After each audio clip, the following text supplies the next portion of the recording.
فرمایا وَمَن يَتَّقِ اللَّهَ يَجْعَل لَّهُ مَخْرَجًا وَيَرْزُقْهُ مِنْ حَيْثُ لَا يَحْتَسِبُ، اور اس کو وہاں سے رزق دے گا جہاں سے وہ سوچ بھی نہیں سکتا، اس کو خیال بھی نہیں جائے گا۔ ایک تو تھا نا ہمارا خیال ہمیں یہاں سے مل سکتا ہے، ہم اس انسان سے فائدہ اٹھا لیں، ہم اس کی خوشامد کر لیں اور اس سے فائدہ اٹھا لیں۔ ایک یہ ذہنیت ہوتی ہے، ایک یہ مینٹالٹی ہوتی ہے جو انسانوں پہ بھروسہ کرتی ہے، اور ایک یہ ہوتی ہے کہ بندوں سے کمپلیٹ ٹوٹل استغنا، اصل توحید، پورے کا پورا بھروسہ صرف اللہ پہ۔ وہاں پھر جب وَمَن يَتَوَکَّلْ عَلَى اللَّهِ، جو اس طرح کا توکل کرتا ہے فَهُوَ حَسْبُهُ، وہ اس کو کافی ہو جاتا ہے۔ ان اللہ بالغ امرہ، بے شک اللہ اپنے حکم کو، اپنے معاملے کو پہنچ کے رہے گا، اس کو اپنے فیصلے نافذ کرتے کچھ مشکل نہیں۔ قد جعل اللہ لکل شیء قدرا، اللہ نے ہر چیز کا ایک اندازہ مقرر کر رکھا ہے، ہر چیز کا ایک وقت، اس وقت تک صبر کرنے کی ضرورت ہوتی۔ ہم کیا چاہتے ہیں؟ ہم نے تقویٰ کر لیا، ہم نے توکل کر لیا، ہم نے کوشش کر لی، اب جلدی سے کام ہو جانا چاہیے جو ہم سوچ رہے ہیں، انتظار نہیں کرتے، صبر نہیں کرتے۔ اسی لیے آگے کیا فرمایا؟ وَلَا يُلَقَّاهَا إِلَّا الصَّابِرُونَ، اللہ کے وعدوں پہ یقین کر کے نیک عمل کرتے رہنے والے، اپنی رفتار میں کمی نہ آنے دینے والے، ساری مشکلات اور رکاوٹوں کے باوجود، ایسے لوگ وہی ہو سکتے ہیں جن کے اندر صبر ہو، اور صبر والے ہی پھر کامیاب ہوتے ہیں۔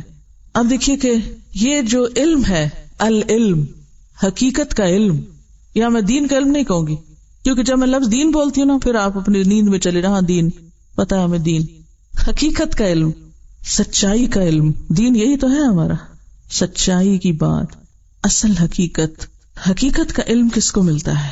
اصل بات، اصل خزانہ، اصل دریافت، اصل سمجھ وہ کس کے حصے میں آتی ہے؟ من یرد اللہ بہ خیرا یفقہہ فی الدین۔ اصل سمجھ محض چیزوں کے رٹنے سے نہیں آتی، سمجھ کا جو راز ہے وہ اللہ کا خوف ہے، جو اللہ سے ڈرتا ہے۔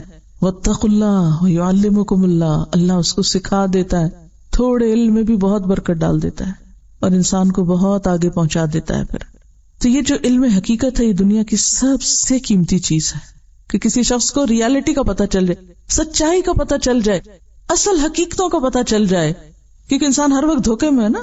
آپ کسی چیز کو کسی طرح دیکھ رہے ہیں وہ ویسی ہے ہی نہیں، جس چیز پہ آپ بھروسہ کر رہے ہیں وہ تو آپ کو سخت نیچے گرانے والی ہے۔ لیکن جب آپ قدم رکھتے ہیں تو کہاں قدم رکھتے ہیں؟ آپ چل رہے ہیں راستے پر، کہاں قدم رکھتے ہیں؟ زمین پہ آپ کب قدم رکھتے ہیں جما کے؟ جب آپ کو پتا ہو یہ آپ کا بوجھ اٹھائے گی، تبھی آپ اس پہ بھروسہ کر کے قدم رکھتے ہیں نا۔ اور اگر آپ کو پتا ہو کہ یہ تو مجھے نیچے جا دھنسائے گی تو رکھیں گے وہاں پاؤں؟ کبھی نہیں رکھیں گے۔ تو یہ ہے ظاہری حقیقتوں کا علم۔ یعلمون ظاہرا من الحیات الدنیا وہم عن الآخرۃ ہم غافلون۔ اور کچھ لوگ آخرت کا علم رکھتے ہیں، یعنی چیزوں کو دنیا کے پس منظر میں نہیں دیکھتے، وہ آخرت کے پرسپیکٹو میں دیکھتے ہیں، وہاں اس چیز کا کیا فائدہ یا کیا نقصان ہے۔ وہ ایک بڑے سے بڑے فائدے کو قربان کر دیتے ہیں، کس لیے؟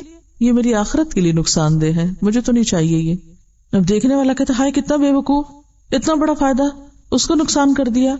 وہ کہتا ہے نہیں میں اس کو نہ لے کے فائدے میں ہوں۔ تو ایک کے پاس ظاہری علم ہے اور ایک کے پاس حقیقی علم۔ کس کے پاس ظاہری علم ہے؟ جو صرف ظاہری چکا چوند کو دیکھ کے کہہ رہا ہے یہ فائدہ، چلو بھاگو اس کے پیچھے، اور دوسرا کہتا ہے نہیں یہ حقیر فائدہ، یہ تھوڑا سا فائدہ، یہاں زیادہ بڑی انویسٹمنٹ ہے، یہ بڑا فائدہ ہے، وہ دوسری طرف چل پڑتا ہے، اور وہاں کوئی چکا چوند نہیں، کوئی ظاہری رونق نہیں، کوئی ورلڈلی گینز نہیں، کوئی مانیٹری گینز نہیں، کوئی فائدہ نہیں۔ انسان کہتا ہے یہ کتنا احمق ہے، اس کو کیا حاصل ہو رہا ہے، کیا مل رہا ہے، لیکن اس کی نظر میں اس کو بہت کچھ مل رہا ہوتا ہے۔ اور خاص طور پر جب دین کے لیے قربانی کرنے کا وقت آتا ہے نا، تو صرف وہی کر سکتے ہیں جن کے پاس حقیقت کا علم ہوتا ہے، کیونکہ ان کو پتا ہوتا ہے ان کے ذرے ذرے کا بھی ریوارڈ کتنا بڑا ہے اللہ کے پاس۔ اور جو صرف دنیا کے پیسوں میں تولتے ہیں ان چیزوں کو، وہ کبھی بھی اصل فائدہ نہیں اٹھا سکتے۔ بہرحال اب یہ ہے کہ حقیقت کا علم حاصل کرنے کے لیے ایک کوالٹی بے حد ضروری ہے، اور وہ ہے صبر، صبر اور ان لمیٹڈ صبر۔ کیونکہ اس کے لیے پھر کیا ہے، آپ کو بہت سے پریشرز لینے پڑیں گے، بہت سے دباؤ، بہت سی مخالفتیں، بہت سی چیزیں آپ کو اٹریکٹ کریں گی۔ اب مثال کے طور پر یہاں آپ بیٹھے ہیں مسکین بن کے پڑھنے، نہ دنیا کی رونق نہ کچھ، سفید کپڑے پہن کے اور ہر چیز سے منہ موڑ کے یہاں بیٹھے ہیں۔ کس چیز نے بٹھایا ہوا آپ کو؟ کیوں رکے میں یہاں؟ چھٹی کیوں نہیں کر جاتے؟ جائیے جو سرٹیفکیٹ ملے گا اس پہ کوئی نوکری نہیں ملنے والی آپ کو، کوئی اس کی قدر نہیں، ان نمبروں نے آپ کو کہیں نہیں فائدہ دینا، پھر کیا وقت ضائع کیا آپ نے؟ اگر ایک ظاہری نگاہ سے دیکھا جائے، دنیا کی نگاہ سے دیکھا جائے، کیا پایا آپ نے ان 2 مہینوں میں؟ اتنا وقت لگا دیا، ظاہری نگاہوں سے تو کچھ بھی نہیں پایا. اگر آپ اس کو تولیں کہیں تو اس کو کوئی ایک من وزن نہیں نکلے گا.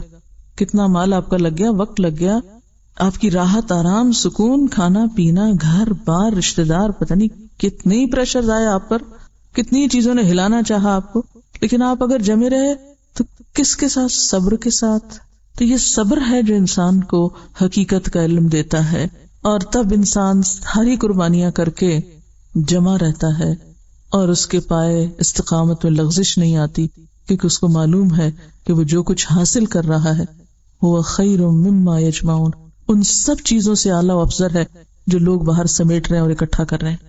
تو حقیقت کا علم اس کو ملتا ہے جو ظاہری چیزوں کی چکا چوند سے متاثر ہوئے بغیر اپنا کام کر سکے، جو ڈسٹریکٹ کرنے والی چیزوں سے ڈسٹریکٹ ہوئے بغیر کام کر سکے، جو رکاوٹوں کے باوجود چل سکے، جو نقصان گوارا کرتے ہوئے ایک اصل چیز کو پانے کے لیے کوشش کرے.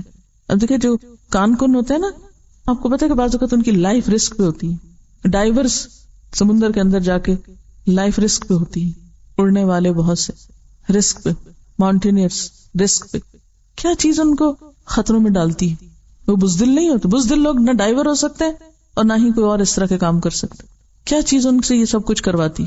وہ کہاں سے بہادری ہوئی، کہاں سے جرأت آتی؟ اس کے پیچھے مقصد ہے نا، اسی کے لیے ڈیووشن ہے اور ڈٹرمینیشن ہے. جب تک ہم دنیا میں الجھے رہے نا، دنیا ہماری نگاہ میں رہی، ہم حقیقت کے علم تک پہنچ بھی نہیں سکتے، اس کا قطرہ بھی نہیں پا سکتے جب تک اس سے نہیں اٹھتے. کیونکہ پھر آپ کی پرائرٹیز کچھ اور ہوں گی نا. آپ کو کچھ لوگوں کو خوش کرنا ہے، کچھ ان سے مفادات حاصل کرنے ہیں، کچھ ان کی نظروں میں کچھ بننا ہے، تو آپ تو کچھ اور کام کرتے رہیں گے. تو کرتے رہیے، حقیقت تک نہیں پہنچ سکتے. وہ علم جو آپ کو آخرت کے فائدوں تک پہنچا دے.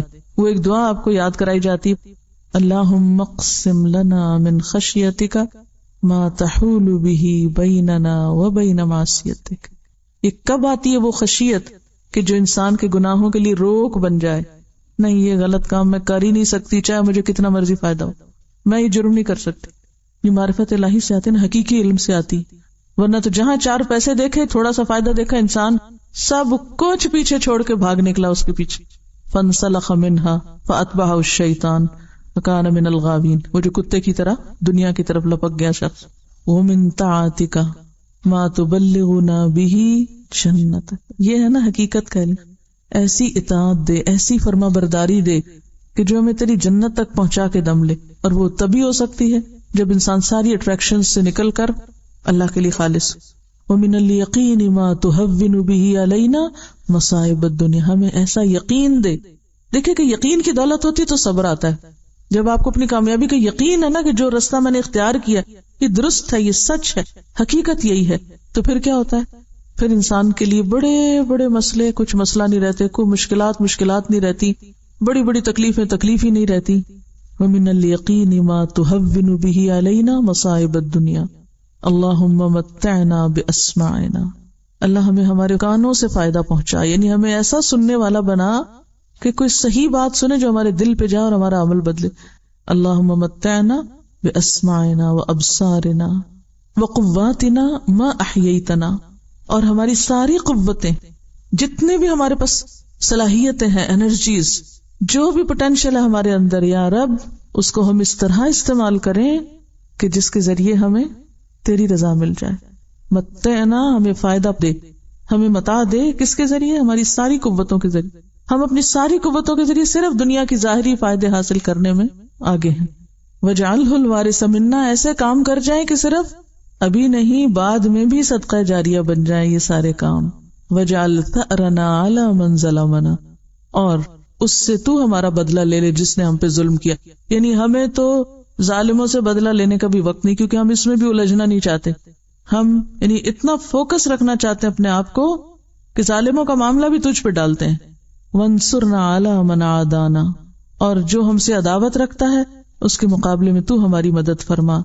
وَلَا تَجْعَلْ مُصِيبَتَنَا فِي دِينِنَا. اور ہمارے دین میں مصیبت نہ ڈال. یعنی دین کا رستہ نہ ہم سے چھٹے. وَلَا تَجْعَلِ الدُّنْيَا أَكْبَرَ هَمِّنَا، اور دنیا کو ہماری سب سے بڑی فکر کی چیز نہ بنا، کیونکہ یہ سب سے بڑی بلا ہے، مصیبت ہے جو انسان کو آخرت سے غافل کرتی ہے اور کم درجے کے کام کرنے پہ لے آتی ہے. وَلَا تَجْعَلِ الدُّنْيَا أَكْبَرَ هَمِّنَا وَلَا مَبْلَغَ عِلْمِنَا، اور نہ اسے ہمارا منتہا علم بنا، یعنی ہمارے علم کا سورس دنیا نہ ہو، کیونکہ حقیقت پر مبنی نہیں ہے وہ علم جس کے پیچھے اغراض صرف دنیا کا وقتی فائدہ ہے.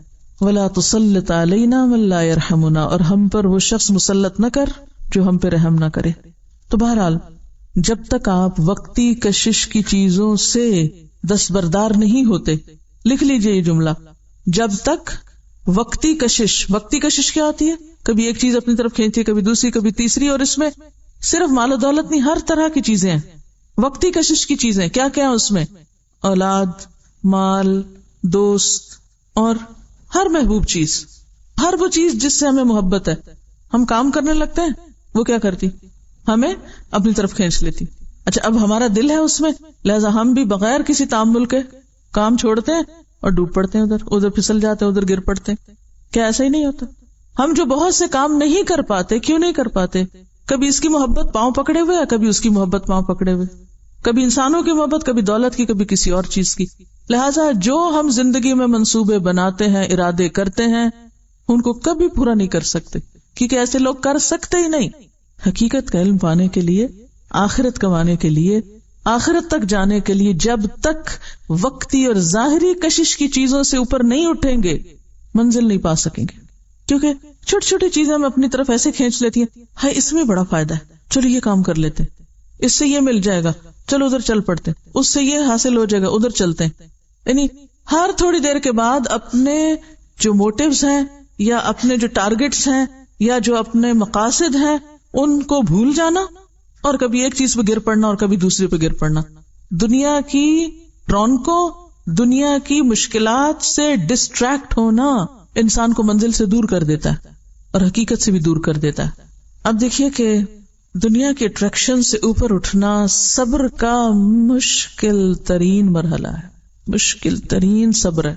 رونقوں کو چھوڑ کر بے رونق چیزوں کو اختیار کرنا، شہرت کو چھوڑ کر گمنامی اختیار کرنا، وقتی فائدوں کو چھوڑ کر بڑے فائدے پر نظر رکھنا، ظاہری نظر آنے والی چیزوں سے پیچھے جا کر اصل کو دیکھ لینا، اس دنیا میں رہتے ہوئے جنت کی خوشبو پا لینا، یہ کون کر سکتا ہے؟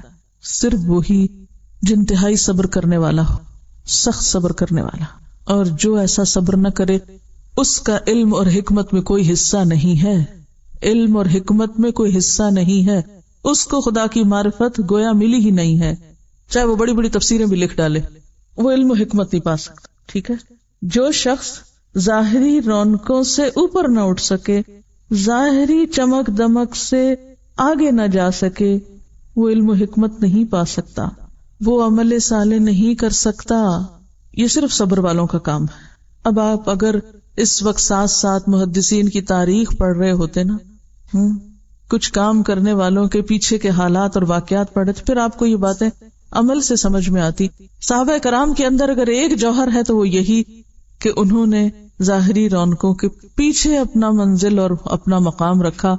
دنیا تو جانی والی چیز تھی، چلی گئی ان سے، لیکن وہ جو بلند منزلیں ان کو وہاں ملی، اور سب سے بڑا سرٹیفکیٹ رضی اللہ عنہم ورضوا عنہ، اصل لے کر چلے گئے. اور یہ عام لوگوں کے بس کی بات نہیں. دنیا سے چپکے ہوئے نا، اب جو زمین سے چپک جائے وہ اڑ سکتا ہے؟ زمین سے چپکا ہوا اڑ نہیں سکتا. تو جو شخص دنیا سے چپکا ہوا ہو اسے علم و حکمت ملے گی، اس کو نہیں مل سکتی، اسے سمجھ بھی نہیں آ سکتی یہ باتیں، وہ پھر دو چار ہی کے چکر میں ہوگا. اب کیا ہوا؟ فخسفنا به وبداره الارض، اس کو اور اس کے گھر کو زمین میں دھسا دیا. فما كان له من فئة ينصرونه من دون الله، تو اس کا اللہ کے سوا کوئی بھی ایسا مددگار نہ تھا جو اس کے کام آتا. وما كان من المنتصرین، اور اس کی مدد ہونی بھی نہیں تھی. اصل بات یہ کہ دنیا کا رزق جو ہے نا انسان کے لیے امتحان ہے، یہ اللہ کا فیصلہ ہے، جس کو چاہے زیادہ دے، جس کو چاہے کم دے. تو ہونا کیا چاہیے؟ کم ملے تو صبر کریں، زیادہ ملے شکر کریں، اسی راستے سے کامیابی ہو سکتی ہے. اور اگر زیادہ ملے اور فخر کریں اور کم ملے تو شکوے کریں تو پھر یہ انتہا درجے کی حماقت. اب کیا ہوا؟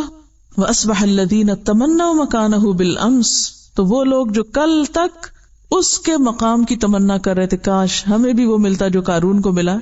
یقولون، اب ان کو سمجھ آ گئی، کہنے لگے وَيْكَأَنَّ اللَّهَ يَبْسُطُ الرِّزْقَ لِمَن يَشَاءُ مِنْ عِبَادِهِ وَيَقْدِرُ، کہ اصل بات یہ ہے جو ہم بھول گئے تھے کہ اللہ اپنے بندوں میں سے جس کا رزق چاہتا ہے کشادہ کرتا ہے اور جسے چاہتا ہے نپا تلا دیتا ہے. یعنی اگر ہمارے کسی بہن بھائی کو یا رشتے دار کو یا آس پاس کے لوگوں کو ہم سے کہیں زیادہ مل گیا تو کیا ہوا، یہ اللہ کا فیصلہ ہے. آپ بھی خوش ہوں اس پر کہ اللہ نے اس کے حق میں نعمت رکھی، نہ کہ حسد اور اپنے آپ کو دیکھ کر پھر رونا دھونا. کیا حکم دیا گیا ہے کہ دنیا کے معاملے میں کس کو دیکھو؟ چھوٹوں کو دیکھو، شکر پیدا ہوگا، اور دین کے معاملے میں اپنے اوپر والوں کو دیکھو تو عمل کی قوت آئے گی. وَأَصْبَحَ الَّذِينَ تَمَنَّوْا مَكَانَهُ بِالْأَمْسِ يَقُولُونَ وَيْكَأَنَّ اللَّهَ يَبْسُطُ الرِّزْقَ لِمَن يَشَاءُ مِنْ عِبَادِهِ وَيَقْدِرُ لَوْلَا أَمَّنَّ اللَّهُ عَلَيْنَا لَخَسَفَ بِنَا، اگر اللہ ہم پر احسان نہ کرتا تو ہمیں بھی دھنسا دیتا، کیونکہ ہم بھی تو وہی بننا چاہ رہے تھے. یہ تو اللہ کا احسان ہے کہ اس نے ہمیں بچا لیا. وَيَكَأَنَّهُ لَا يُفْلِحُ الْكَافِرُونَ، اب سمجھ آ گئی کہ افسوس ہمیں یاد نہ رہا کہ کافر فلاح نہیں پاتے. تِلْكَ الدَّارُ الْآخِرَةُ، یہ آخرت کا گھر، نَجْعَلُهَا لِلَّذِينَ، یہ تو ہم نے ان لوگوں کے لیے بنایا ہے، لَا يُرِيدُونَ عُلُوًّا فِي الْأَرْضِ، جو زمین میں بڑا نہیں بن کے رہنا چاہتے، جو زمین میں علو نہیں چاہتے. ہم میں سے ہر ایک اپنے آپ کو پرکھ کے دیکھے کہ ہم کیا چاہتے ہیں. کہیں ایسا تو نہیں کہ یہ جذبہ کہیں ہمارے اندر دور کنارے چھپا ہوا ہو جس کو ہم خود بھی ڈسکور نہ کر پائے ہوں، اور یہی خدا نہ خواستہ رکاوٹ نہ بن جائے آخرت کی کامیابی کے راستے میں. تلک الدار الآخرہ، یہ آخرت کا گھر، نجعلها للذین، ہم ان لوگوں کے لیے اس کو بناتے ہیں، لا یریدون علوا فی الارض ولا فسادا، جو دو باتوں سے پرہیز کرتے ہیں، ایک بڑا بننے کی خواہش نہیں ہوتی ان میں، اور دوسرا فساد نہیں کرتے. تو جنت کی آبادی یا جنت میں بسنے والے لوگوں کے اندر دو بنیادی کوالٹیز کا ہونا ضروری ہے، جن کے سینے ذاتی بڑائی کے احساس سے خالی ہوں کہ میں بڑی چیز ہوں. اس چیز کو اندر سے نکالنا پڑے گا، اور یہ صرف اس وقت ہوتی ہے جب ہم لوگوں کی خوبیوں پر نظر رکھیں. عموماً ہم لوگوں کی خامیوں پر نظر رکھتے ہیں اور انہیں حقیر کرتے رہتے، کنڈم کرتے رہتے، یہ بھی زیرو ہے، یہ بھی زیرو، یہ بھی زیرو، اس میں یہ خامی، اس میں یہ، اس میں یہ، اور ان سب کے مقابلے میں ہم میں یہ خوبی، اور اپنے گناہ بھول جاتے ہیں، اپنی غلطیاں فراموش کر دیتے ہیں. تو یہ جو الوف کی اندر چھپی ہوئی ہوس ہے، جب تک یہ نہ نکلے انسان سیدھا نہیں ہو سکتا، اور یہ نکلتی ہے صرف اللہ کی معرفت سے. اللہ کی پہچان آتی ہے تو انسان کو پتہ چلتا ہے میں کتنے پانی میں ہوں، میری کیا حقیقت ہے، میں کیا چیز ہوں، میں کہاں سے بڑا آ گیا، مجھ میں کیا بڑائی آ گئی. اور دوسری چیز ولا فسادا، نہ فساد کرتے ہیں. اور یہ جو فساد ہے یہ بھی کس کے نتیجے میں آتا ہے؟ علو کی خواہش کے نتیجے میں آتا ہے. تکبر کی وجہ سے فساد ہوتا ہے، کیونکہ ایک شخص خود کو بڑا منوانا چاہتا ہے، بڑا بننا چاہتا ہے، اور جب تک آپ کے اندر بڑا بنتے رہنے کی خواہش ہے آپ بگاڑ ہی بگاڑ کرتے رہیں گے، چاہے وہ اصلاح کے نام پر ہو. آپ دیکھیے کہ ہمیں سے کوئی یہ نہیں کہتا میں چاند سے بڑا ہوں، کوئی کہتا ہے میں سورج سے بڑا ہوں، کوئی کہتا ہے میں پہاڑوں سے بڑا ہوں. تو بڑا بننے سے مراد کیا ہے پھر؟ ہاں، انسانوں پہ بڑا بننے کی خواہش کہ میں انسانوں کے مقابلے میں بڑا ہوں، میں اس کے مقابلے میں بڑا، میں اس کے مقابلے میں بڑا. تو انسان کی کمزوری کیا ہے؟ یہ انسان کے اندر یہ جو بڑا بننے کی وہ چھپی ہوئی چور سی چیز ہے اندر، وہ دراصل دوسرے انسانوں کے مقابلے پر ہوتی ہے. اسی کی وجہ سے پھر انسان دوسروں کے حق مارتا ہے، دوسروں سے زیادتی کرتا ہے، ان کی غیبت کرتا ہے، ان کے ساتھ غصہ کرتا ہے، ان سے شکوے شکایات کرتا ہے، ان کو برا بھلا کہتا ہے، ان پہ بڑبڑاتا ہے. سب خرابیاں یہاں سے جنم لیتی ہیں، سب گناہوں کا منبع یہی بڑائی. اسی لیے فرمایا نا کہ وہ شخص جنت میں جا نہیں سکتا جس کے دل میں رائی کے دانے برابر بھی تکبر ہو. رائی کا دانہ وہ نہیں جنت میں جا سکتا، کیونکہ رائی جتنا بھی رہ گیا نا وہ کینسر، تو اس نے پھر پھیل کے سارے جسم کو چپیٹ میں لے لینا اور ہلاکت کر دینی ہے. اینڈ ریزلٹ پھر وہی ہوگا، اتنا بھی چھٹ گیا باقی. تو جب تک پوری طرح ایلیمنیٹ نہیں ہوتا یہ جذبہ، اس وقت تک اصلاح نہیں ہو سکتی، نہ اپنی اور نہ دوسروں کی. وہ اصلاح کے نام پر بھی فساد کرتا رہے گا. اچھا، اس کا کیسے پتا چلتا ہے کہ ہمارے اندر بڑا بننے کی خواہش ہے کہ نہیں؟ تھوڑا سا سوچئے، جب کوئی آپ پہ تنقید کرتا ہے آپ کا کیا حال ہوتا ہے؟ اگر کوئی آپ کی بات کاٹ دے تو آپ کا کیا ری ایکشن ہوتا ہے؟ اگر کوئی آپ کو اہمیت نہ دے، بعض اوقات ایسا ہوتا ہے ہم دوسروں کی نگاہ میں اہمیت چاہتے ہیں ہمیں مانا جائے. کسی نے نہیں مانا آپ کو تو کیا ری ایکشن ہوتا ہے؟ کہاں کھڑے ہوتے ہیں پھر آپ کا اخلاق کہاں ہوتا ہے؟ تو اس جذبے کا پتہ آپ سب کو لگانا یہ آپ کا ہوم ورک ہے. اور ہوم ورک سے مراد آج سے کل کے دن تک نہیں ہے، یہ آئندہ زندگی کا ہوم ورک ہے. یہ آپ کی اسائنمنٹ ہے فار ایور، مرتے دم تک، کہ آپ نے اپنے اندر کے چھپے ہوئے اس چور کا پتہ لگانا کہ یہ کہاں ہے. اور یہ پتہ کہاں چلے گا؟ جب آپ لوگوں کے بیچ میں ہوں گے، معاملہ کر رہے ہوں گے. جب آپ پہ تنقید ہوگی تو آپ کیا کر رہے ہیں، جب آپ کی مخالفت ہوگی تو آپ کیا کر رہے ہیں، جب آپ کو نظر انداز کیا جائے، نظر انداز، تو آپ کیا کریں گے، جب آپ کو پیچھے کر دیا جائے تو آپ کیا کریں گے، جب آپ کو اہمیت نہ دی جائے، جب آپ کو پوچھا نہ جائے تو پھر آپ کیا کریں گے. پھر پتہ چلے گا کہ اندر بڑا بننے کی خواہش ہے یا نہیں. کسی کی زبان یا قلم یا انداز یا رویہ یا روش، کسی بھی چیز سے جب احساس برتری کو ٹھیس پہنچے، تو پھر آپ سمجھ لیجئے کہ یہاں معاملہ کچھ گڑبڑ ہے.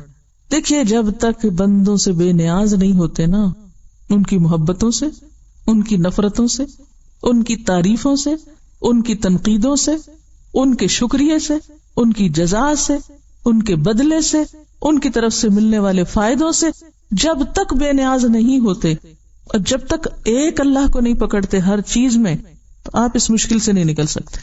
کوئی کچھ کہہ دے تو انسان کو سوچنا چاہیے کہ پتہ نہیں میں تو اور بھی کتنا خراب ہوں، چلو شکر ہے اس نے اتنی بھی میری طرف توجہ دلائی، فوراً استغفار کرے. اچھا، عام طور پہ ہم کیا کرتے؟ فوراً جواز تلاش کرنے لگتے، فوراً جواب ڈھونڈنے لگتے، فوراً صفائی پیش کرنا شروع کر دیتے. بہت سے لوگوں کی اگر عام گفتگو کا جائزہ لیا جائے تو وہ صرف اپنے اعمال کی صفائی پیش کر رہے ہوتے ہیں، صرف عذر کر رہے ہوتے ہیں، صرف وجوہات بتا رہے ہوتے ہیں، یہ میں نے اس لیے نہیں کیا، یہ میں نے اس لیے نہیں کیا، یہ میرا یہ مقصد نہیں تھا، یہ میرا وہ وجہ نہیں تھی. یہ کیا چیز ہے؟ یہ کس قسم کی گفتگو ہے؟ کچھ اور ہے نا پیچھے جو آپ اپنی صفائی اور اپنی بڑائی بیان کیے چلے جا رہے ہیں. بھی خاموش ہو جائیں. اگر آپ سچے ہیں اللہ آپ کو سچا کر دے گا. آپ کو وہ واقعہ یاد ہوگا کہ غزوہ خیبر کے موقع پر جب آپ صلی اللہ علیہ وسلم نے غنائم تقسیم کیے تو ایک صحابی موجود نہیں تھے، آپ نے ان کا حصہ رکھ دیا. جب وہ آئے تو آپ نے ان کا حصہ ان کو دیا، رو پڑے، کہنے لگے اللہ کے رسول صلی اللہ علیہ وسلم، میں اس لیے تو یہاں نہیں آیا تھا، میں یہ لینے تو نہیں آیا تھا، میں اللہ کی راہ میں جہاد کرنے آیا ہوں، میں اس چیز کے لیے نہیں آیا تھا، میں تو شہادت کے لیے آیا تھا. گلے کی طرف اشارہ کیا، میں شہادت کے لیے آیا تھا. آپ نے فرمایا اگر تم اپنی بات میں سچے ہو تو اللہ تمہاری بات سچی کر دے گا، جو تم چاہتے ہو اللہ وہی تم کو دے گا، کیونکہ اللہ تو بندوں سے نیت کے ساتھ معاملہ کرتا ہے نا. جس نیت کے ساتھ تم آئے ہو وہ تمہاری نیت پوری کر دے گا. اور واقعی ایسا ہوا. اگلے سال وہ غزوے میں شریک ہوا اور اس کے گلے میں تیر لگا. جہاں اشارہ کیا تھا اس نے کہ یا رسول اللہ میں مال کے لیے نہیں آیا تھا، میں تو اپنی جان دینے آیا تھا اللہ کے راستے میں، مجھے تو اپنا رب چاہیے تھا، مجھے یہ چیزیں نہیں چاہیے تھی. تو آپ صلی اللہ علیہ وسلم کو جو خبر ہوئی تو آپ نے فرمایا اللہ نے اس کی بات سچی کر دی کیونکہ وہ سچا تھا. قرآن میں گواہی آتی رجال صدقوا ما عہد اللہ علیہ، اللہ گواہی دیتا ہے ایسے لوگوں کی. رجال صدقوا ما عہد اللہ علیہ، اللہ سے جو وعدے انہوں نے کیے تو سچے کر دکھائے، ان کی نیتیں سچی تھیں، اللہ نے ان کو وہی دیا. جو جس چیز کو چاہتا ہے نا اللہ اس کو وہی دے دیتا ہے. جو بندوں کی توجہ چاہتا ہے، جو بندوں سے تعریف چاہتا ہے، جو بندوں سے صلہ اور بدلہ چاہتا ہے، جو بندوں سے جزا چاہتا ہے، اللہ اس کو اتنی وہی دے دیتا ہے. یہ حقیر چاہیے لے جاؤ اور راضی رہو اسی پر، اور وہ بڑا نہیں ہے تمہارے لیے، اس سے آگے نہیں ہے. تو ہم سب کو سب سے پہلے تو اپنے ساتھ سچا ہونے کی ضرورت ہے، اپنے آپ کو خود دیکھنے کی ضرورت ہے، پھر اللہ کے ساتھ سچا ہونے کی ضرورت ہے. یاد رکھیے جب اللہ کے ساتھ سچا ہونے کی بات ہوگی اللہ ضرور امتحان میں ڈالے گا، ضرور ڈالے گا. یہ ہو نہیں سکتا کہ کوئی امتحان میں ڈالے بغیر اس کی سچائی باہر آئے، کیونکہ کھرا کھوٹا کیسے پگھلتا ہے، کیسے نکلتا ہے، کھرا کھوٹا کیسے سامنے آتا ہے، کیسے الگ ہوتا ہے. بھٹی پہ تپایا جائے تو پھر پتا چلتا ہے نا کون کھرا ہے اور کون کھوٹا ہے. آزمائش کے بغیر تو کسی کا بھی درجہ اوپر نہیں ہوتا. تو ایک شخص جو اللہ کی خاطر نکلا ہو، اللہ کے دین سیکھنے کے لیے، اللہ کا دین سکھانے کے لیے، اس سے کوئی فرق نہیں پڑتا کہ کوئی اس کی تعریف کر رہا ہے، کوئی اس پہ تنقید کر رہا ہے، کوئی اسے شکریہ ادا کر رہا ہے یا نہیں، کوئی اس کو عزت دے رہا ہے یا نہیں، اس کو کچھ مل رہا ہے یا نہیں، کوئی فرق نہیں پڑتا. میں اس لیے تو نہیں آیا. جب اس کو کوئی سیٹ بیک ہوتا ہے، کوئی نقصان ہوتا ہے، کوئی اس کی ایکسپیکٹیشن ٹوٹتی ہے تو فوراً کیا کہتا ہے، میں اس لیے تو نہیں آیا تھا، میں اس لیے تو نہیں نکلا، میں اس لیے تو نہیں چلا، میں اس حقیر دنیا کے لیے تو نہیں آیا، مجھے کچھ اور چاہیے.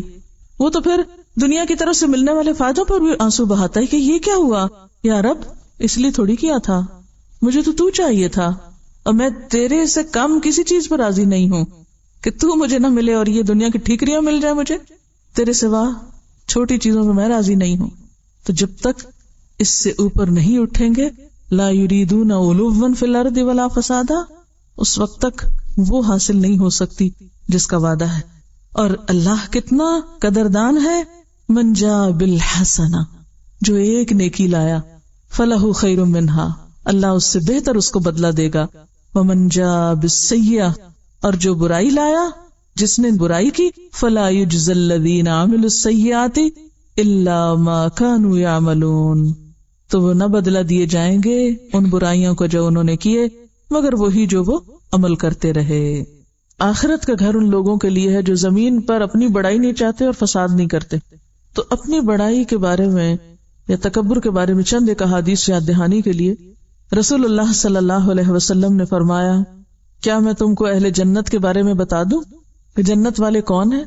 یاد رکھو، ہر وہ ضعیف اور کمزور شخص جس کو لوگ حقیر اور ضعیف سمجھیں. جنت کے بادشاہ کون؟ اہل جنت کون؟ جسے لوگ کمزور اور ضعیف سمجھے، ناکارہ سمجھے. اگر وہ اللہ کی قسم کھا لے، اللہ اس کی قسم کو سچا کر دے، یعنی دنیا میں وہ بہت امپریسو نہیں ہے لیکن اللہ کے بڑے پیارے ہیں. یہاں اس سے مراد وہ ضعیف نہیں جو نکمے ہیں، یا وہ لوگ جو بظاہر دنیاوی سٹیٹس نہیں رکھتے مگر ویسے اپنے ایمان تقوی میں آگے ہیں. اور کہا میں تم کو ان لوگوں کے بارے میں بتا دوں جو دوزخ والے ہیں، ہر وہ شخص جو جھوٹی اور لغو بات پر سخت جھگڑا کرے، یعنی بے بنیاد باتوں پر جھگڑا چھیڑے، درست مزاج، مال جمع کرنے والا اور متکبر ہو. رسول اللہ صلی اللہ علیہ وسلم نے فرمایا، جس شخص کے دل میں رائی کے برابر بھی تکبر ہوگا وہ جنت میں نہ جائے گا. ایک شخص نے عرض کیا، ہر کوئی اس بات کو پسند کرتا ہے کہ اس کا لباس اچھا ہو، اس کا جوتا اچھا ہو. آپ نے فرمایا، اللہ تعالیٰ جمیل ہے اور جمال پسند کرتا ہے. تکبر کہتے ہیں بطر الحق و غمت الناس، حق کا انکار اور لوگوں کو حقیر سمجھنا. تو یاد رکھیے، لوگوں میں سارے لوگ آتے ہیں، چاہے مسلم ہو یا نان مسلم ہو یا کوئی بھی. ہمیں اگر اپنے مسلمان ہونے پہ فخر ہے تو دوسروں تک اگر ہم نے پیغام ابھی تک نہیں پہنچایا اور وہ اسلام سے لابلد ہیں تو ان کو حقیر سمجھنے کا آپ کو حق کس نے دیا ہے؟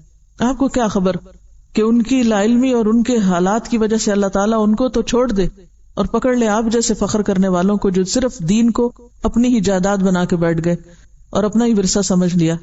حالانکہ یہ دین تو کس کے لیے تھا؟ پوری دنیا کے لیے تھا، سارے انسانوں کے لیے تھا. قصور بھی ہمارا کہ پہنچایا نہیں. پھر جو خود کے پاس ہے اس پہ فخر اور دوسروں کے پاس نہیں تو ان کو حقیر سمجھا جا رہا ہے. کوئی حق نہیں ہمیں کسی کو حقیر سمجھنے کا اور کوئی حق نہیں ہمیں فخر کرنے کا. اللہ ہی بہتر جانتا ہے کہ کون کہاں ہے. حضرت ابو ہریرہ کہتے ہیں کہ رسول اللہ صلی اللہ علیہ وسلم نے فرمایا، 3 شخص ایسے ہیں جن سے اللہ تعالیٰ قیامت کے دن بات بھی نہ کریں گے، نہ ان کو گناہوں سے پاک کریں گے. ایک تو بوڑھا زانی، دوسرے جھوٹا بادشاہ، تیسرے مفلس تکبر کرنے والا، یعنی غریب بھی اور متکبر بھی ہے بھی کچھ نہیں پاس، کوئی دے تو اس پہ اکڑ بھی. رسول اللہ صلی اللہ علیہ وسلم نے فرمایا، اللہ تعالیٰ فرماتے ہیں، بزرگی میری چادر ہے، عظمت میرا تہبند، پس جو شخص ان دونوں میں سے کسی ایک کو مجھ سے چھینے میں اس کو دوزخ کی آگ میں ڈالوں گا. یعنی کسی کو بڑا بننے کا حق نہیں. لا یریدون علوا فی الارض ولا فسادا. رسول اللہ صلی اللہ علیہ وسلم نے فرمایا، ایک شخص ہے جو ہمیشہ اپنے آپ کو بزرگ و برتر سمجھتا ہے. سنیے اس بات کو غور سے. ایک شخص ہے جو ہمیشہ اپنے آپ کو بڑی چیز سمجھتا ہے کہ میں بڑا ہوں، میں ان سب سے بڑا اچھا ہوں، اور لوگوں سے دور رہتا ہے، الگ تھلگ اپنی الگ دنیا بنائی ہوئی ہے. یعنی گھل مل کے نہیں رہتا. کیوں نہیں گھل مل کے رہتا؟ اس کو ہر ایک میں کوئی نہ کوئی نقص نظر آتا ہے، یہ ایسا خراب، یہ ویسا خراب، یہ ویسا خراب. تبھی تو نہ وہ کسی سے محبت کر سکتا، نہ لوگ اس سے محبت کرتے ہیں. جو محبت دینا نہیں جانتا وہ لینے کے بھی قابل نہیں ہوتا. یہاں تک کہ اس کا نام متکبروں اور سرکشوں میں لکھ دیا جاتا ہے. یعنی ایسا شخص اللہ کو پسند نہیں. پھر جو مصیبت دنیا اور آخرت میں سرکشوں پہ پڑتی ہے وہی اس کو پہنچتی ہے، اس کا بھی پر انجام انہی کے ساتھ ہوتا ہے. کبھی اپنے آپ کو دوسروں سے بہتر نہ سمجھے. کہیں کمپیریزن ہونے لگے اندر نفس میں، فوراً سوچے پتہ نہیں اس کے اندر کون سی خوبی ہے جو ظاہر نہیں مجھ پہ، کیونکہ میں تو جاہل ہوں نا. پتہ نہیں اس کے اندر کون سی ایسی بھلائی ہوگی، پتہ نہیں اس کی نیت کتنی خالص ہوگی، پتہ نہیں اس کے اندر کون سی اچھائی ہوگی. کل قیامت کے دن جن کو آج ہم حقیر سمجھے بیٹھے ہیں وہ اگر وہ اونچے چلے گئے اور ہم نیچے کہیں بیٹھے ہوئے تو کیا ہوگا؟ کیونکہ ساری خرابیاں، جتنی اخلاقی خرابیاں، سب شروع یہیں سے ہوتی ہیں، اپنے آپ کو اچھا سمجھنے سے. سب کی ابتدا یہیں سے ہوتی ہے. تو جہاں سمجھے، جہاں یہ نفس میں یہ فتنہ اٹھنے لگے میں بہتر ہوں، اور جس کے ساتھ خود کو کمپیئر کر رہے ہیں، فوراً سوچیں پتہ نہیں اس کے اندر کیا خوبی اور بھلائی ہوگی جو میرے اندر نہیں. میں اپنی صرف کسی ایک بات کی وجہ سے اپنے آپ کو اچھا سمجھ رہی ہوں، کیا معلوم کسی اور کے اندر کیا کیا اچھائیاں چھپی ہوئی ہیں. کیونکہ اللہ کے بہت سے بندے ایسے ہیں جو اپنی نیکی ظاہر بھی نہیں کرنا چاہتے اور آپ کو پتہ ہی نہیں، اور آپ ان کے بارے میں معلوم نہیں کیا سے کیا گمان کیے بیٹھے. رسول اللہ صلی اللہ علیہ وسلم نے فرمایا بدترین بندہ وہ ہے، بدترین جس نے اپنے آپ کو دوسروں سے بہتر جانا، جس نے اپنے آپ کو دوسروں سے بہتر جانا اور تکبر کیا اور اللہ بزرگ و برتر کو بھول گیا. بدترین ہے وہ بندہ جس نے لوگوں پہ جبر اور قہر کیا اور خداوند قہار و جبار کو بھول گیا. بدترین ہے وہ بندہ جو دین کے کاموں کو بھول گیا اور دنیا کے کاموں میں محو ہو گیا اور قبروں اور جسم کی بوسیدگی کے خیال کو فراموش کر دیا، مرنے کو بھول گیا، وہ اتنا دنیا میں منغمک ہوا. بدترین ہے وہ بندہ جس نے فساد ڈالا، حد سے تجاوز کر گیا اور اپنی ابتدا اور انتہا کو بھول گیا. ابتدا بھی انسان اگر اپنی یاد رکھے تو کبھی تکبر نہ آئے. جب وہ خون کا لوتھڑا تھا، جب اس کی کوئی شکل نہ تھی، وہ مزغہ تھا، وہ علقہ تھا. حضرت ابو ہریرہ کہتے ہیں کہ رسول اللہ صلی اللہ علیہ وسلم نے فرمایا 3 چیزیں نجات دینے والی ہیں، انسان کو بچانے والی ہیں، سیو کرنے والی، اور 3 ہلاک کرنے والی. نجات دینے والی چیزیں، نمبر 1 ظاہر و باطن میں اللہ سے ڈرنا، نمبر 2 خوشی اور ناخوشی دونوں حالتوں میں حق بات کہنا، انصاف کی بات کرنا، یعنی کسی کے بارے میں آپ خوش ہیں کہ اس نے آپ کو کوئی فائدہ پہنچایا ہوا یا کسی سے ناراض ہیں، بات انصاف ہی کی ہو. نمبر 3 دولت مندی اور فقیری دونوں حالتوں میں اعتدال اختیار کرنا، زیادہ ہے تب بھی، تھوڑا ہے تب بھی، اعتدال سے زندگی بسر کرنا. یہ نہیں کہ جب زیادہ ہو تو انسان پھولنے لگ جائے، اترانے لگ جائے اور یہ سمجھے یہ سب میرے زور بازو اور میرے علم کا نتیجہ ہے، اور جب کچھ نہ رہے تو مایوس ہو جائے. دیکھیے مایوس کیوں ہوتا ہے انسان؟ مایوس صرف وہ شخص ہوتا ہے جو اپنی کامیابیوں کو اپنی قوت اور اپنے علم اور اپنی صلاحیت کا نتیجہ سمجھتا ہے. تو جب تک تو زور ہوتا ہے نا تو وہ سمجھتا ہے میں بڑی چیز ہوں. جب زور ختم ہو جاتا ہے اب وہ بے بس ہوتا ہے اور اسے پتہ چل جاتا ہے اب میں کچھ نہیں کر سکتا، پھر وہ انتہائی مایوس ہو جاتا ہے. ایک انتہا پہ تکبر ہے اور دوسرے انتہا پہ مایوسی ہے. جو معتدل انسان ہوتا ہے نہ وہ پھولتا اور اتراتا ہے، نہ وہ خوشی میں آپے سے باہر ہوتا ہے اور نہ وہ غم میں آپے سے باہر ہوتا ہے. وہ مایوس بھی نہیں ہوتا، وہ آخری درجے تک اللہ کی رحمت سے امید رکھتا ہے کہ میرا رب مجھے تنہا نہیں کرے گا، میرا رب مجھے رسوا نہیں کرے گا، میرا رب میرے ساتھ ہے. کلا ان معی ربی سیہدینی، میرا رب میرے ساتھ ہے، مجھے راہ دکھا دے گا. تو نیکیوں پہ پھولنا اور جب نیکی کی توفیق نہ مایوس ہو کے بیٹھ جائے، دونوں انتہائی رویے ہیں جو نقصان دہ ہیں. جو شخص ہمیشہ واقعی سچے دل سے ہی سمجھتا نا میرے پاس جو کچھ بھی ہے یہ میرے رب کا دیا ہوا، میرا نہیں ہے، تو جب وہ چیز نہیں بھی رہتی نا پھر بھی وہ کہتا ہے اللہ تیرا شکر، تو نے دیا. جیسے ایوب علیہ السلام، تو نے دیا تیرا شکر، تو نے لیا تیرا شکر. وہ جانے پہ کسی چیز کے ناراض نہیں ہوتا اپنے رب سے، وہ مایوس نہیں، کہتا رب تو نے دیا تھا نا، تیرا مال، تیری امانت. اور یہی وجہ کہ ایسے لوگ بڑے بڑے صدموں میں بھی اپنے آپ کو سنبھالے رکھتے ہیں، وہ اپنے ہوش و آواز گم نہیں کر بیٹھتے، وہ کسی نقصان پر خود کو نہیں نقصان پہنچا دیتے، وہ کسی کے مرنے کی خبر سن کے خود کو نہیں مار بیٹھتے، کیونکہ وہ اعتدال میں ہے. اور ہلاک کرنے والی چیزیں، نمبر 1 وہ خواہش نفس جس کی پیروی کی جائے، یعنی جو دل میں آپ انسان کرنا شروع کر دے، وہ خواہش نفس جس کی پیروی کی جائے، وہ حرص اور بخل جس کا انسان غلام بن جائے، اور آدمی کا اپنے آپ کو دوسروں سے بہتر خیال کرنا. ہم سب اپنا جائزہ لیں. اتنا افسوس اور دکھ ہوتا ہے بعض اوقات اچھے بھلے دیندار پڑھے لکھے لوگوں کو کہ جن کو تھوڑی سی 4 باتیں دین کی پتہ چل جائے وہ باقی سب کو بے وقوف سمجھنے لگتے ہیں اور حقیر سمجھنے لگتے ہیں اور اپنے آپ کو بڑی چیز سمجھنے لگتے ہیں. ہر ایک پہ انگلی اٹھانا پھر فرض سمجھتے ہیں، ہر ایک کی غیبت کرنا اور پیچھے بیٹھ کے ان کی باتیں کرنا، ان کے نزدیک پھر کوئی وہ برائی نہیں رہتی اس میں. تو یہ جو فتنہ ہے نا خود کو بڑا سمجھنے کا، رائی کے دانے برابر بھی رہ گیا نا اندر تو جنت میں جانے کے قابل نہیں ہے انسان، کیونکہ سارے فساد اور بگاڑ یہاں سے شروع ہوتے ہیں. اور جنت تو پورا من بستی ہے، تو بگاڑ کرنے والے لوگ اگر وہاں پہنچ گئے تو وہ جنت کا مزہ بھی حرام کر دیں گے سب پر، وہ وہاں بھی فساد شروع کر دیں گے، وہاں بھی لڑائی جھگڑے، اور ادھر کی بات ادھر لگا، ادھر کی ادھر لگا، کیونکہ وہ صرف اپنے سوا کسی اور کا حق نہیں سمجھتے نا کسی چیز پر. اور اس پر ابھی آپ کو بہت محنت کرنی پڑے گی، صرف ایک لیکچر سے ٹھیک نہیں ہوگا معاملہ، ساری زندگی آپ کو اس پر کام کرنا ہے. اور پتہ کہاں سے چلتا ہے کہ جب کوئی آپ کی غلطی بتائے، جب کوئی آپ پہ تنقید کرے، جب کوئی آپ کو روکے کسی چیز سے، تو پھر آپ کا حال کیا ہوتا ہے؟ وآخر دعوانا ان الحمد للہ رب العالمین۔